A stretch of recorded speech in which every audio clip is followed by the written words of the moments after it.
yeah, as Indie Left says, everyone hit that like button, smash that like button, and also, yeah, Patreon, Discord access as well. So cool stuff. And another super chat. This one's interesting. Gavin, this one's specifically addressed to me, so we don't need to hear from you, Zach. Gavin, if you were trapped in Mortal Kombat with Zach and he was begging for his life, would you show mercy or go for the throat? Jeez, man.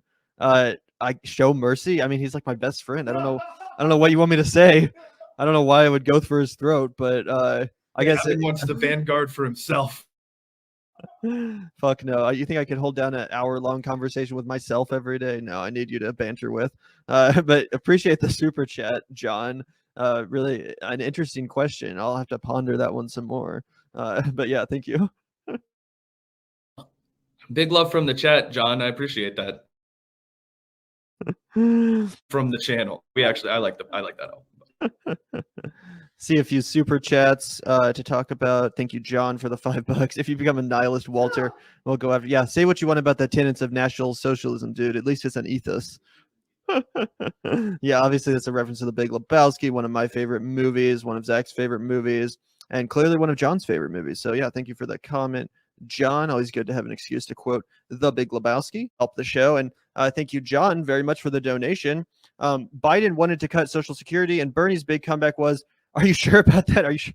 Yeah, I mean, yeah, honestly, that unfortunately does sum up Bernie's, very toothless kind of declawed strategy on countering Biden, which, I understand the calculus was for, like, we can't piss off the Biden voters. We have to win them over instead of just like, annoying them with being antagonistic. But unfortunately, it didn't have that end result because those people just voted for Biden anyway. Or yeah, they voted for Biden anyway. So yeah, 100% agree.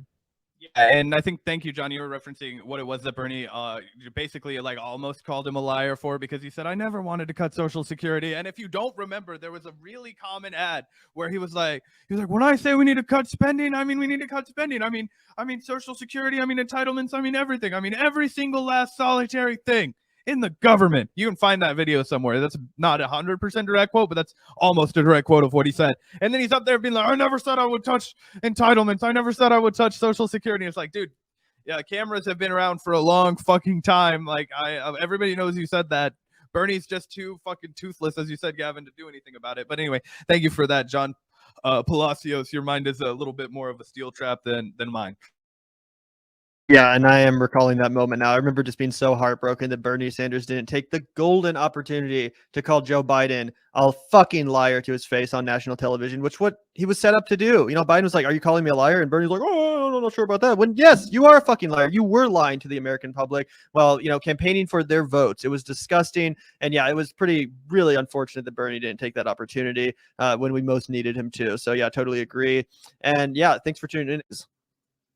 Yeah, I did want to react to the super chat by John Palacios. The reason Jordan is so anti-trans is because he himself secretly wants to transition into a lobster. And that's actually a good joke, because if anybody's not familiar with the movie The Lobster, it's a 2015 film by like Yorgos Lanthimos, I think is the name of the guy that directed it. Either way, great film.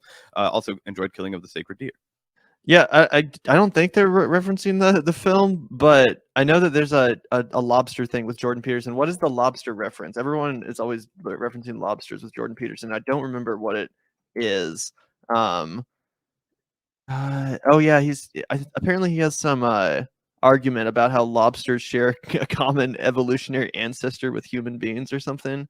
So he uses that in like some weird sort of metaphor about humans. But if someone wants to clarify in chat, that would be great, what the lobster deal is when it comes to Jordan Peterson. My bad completely. There is a movie where Colin Farrell, is in a dystopian society, and if he doesn't find love, he gets turned into a lobster. So that was what I thought this was in reference to.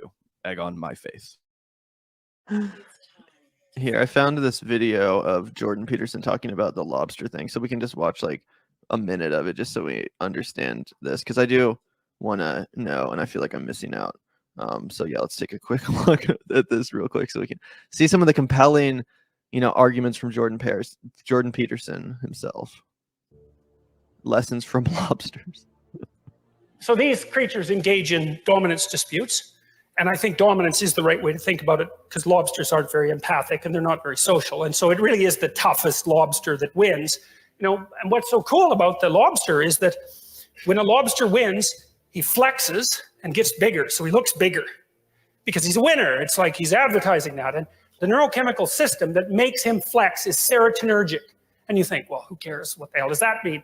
Well, tell you what it means. It's the same chemical that's affected by antidepressants in human beings. And so, like, if you're depressed, you're a defeated lobster. Like, you're like this. I'm small. I'm not, things are dangerous. I don't want to fight. You give somebody an antidepressant, it's like up, they stretch, and then they're ready to, like, take on the world again. Well, if you give lobsters who just got defeated in a fight serotonin, then they stretch out and they'll fight again. And that's, like, we separated from those creatures on the evolutionary timescale somewhere.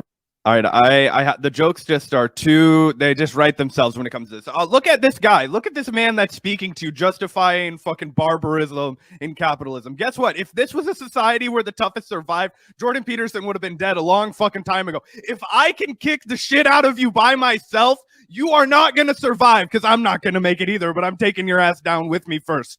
You know what I mean? Like, I mean, this is the most bullshit, horrendous thing, because I guarantee you he's also going to be in a different kind of a context. He'll be talking to all of these, like, fucking incel boys who can't get laid, and he'll, be telling them that they're, like, fucking Sigma males, the rarest kind of males, and all this kind of stuff. I thought it was all about barbarism. I thought it was all about the strongest and stretching yourself and being a lobster. This is so fucking stupid. It's so dumb. And also these dumb, like, animal kingdom metaphors are so tired and cliche. Like, you could make the opposite metaphor so easily. Be like, look at ants. They have to work together in order to get things done. Therefore, we need communism. Like, just pick a fucking species and you're going to be able to find an excuse to justify your philosophy or ideology, regardless of what it is. So, yeah, just pointing out the fact that, lobster hierarchy is a thing or whatever does not justify a meritocracy or competition in the workplace or whatever the fuck he's talking about here.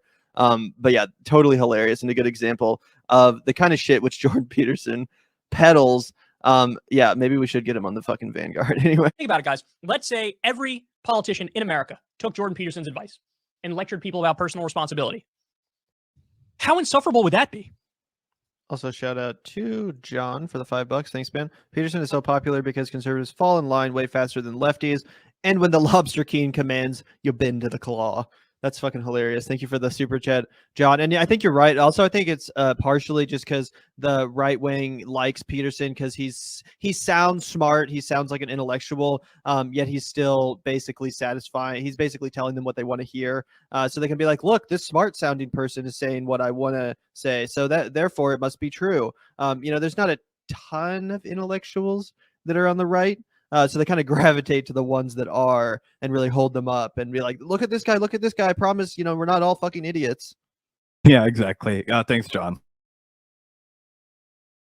Also, thank you, John, for the $5. Wolf Blitzer would be devastated if he found out everyone did not love him. LOL. Yeah. Yeah, Wolf Blitzer's not even the sharpest tool in the shed, as we've pointed out a million times on the Vanguard. Just go watch his Jeopardy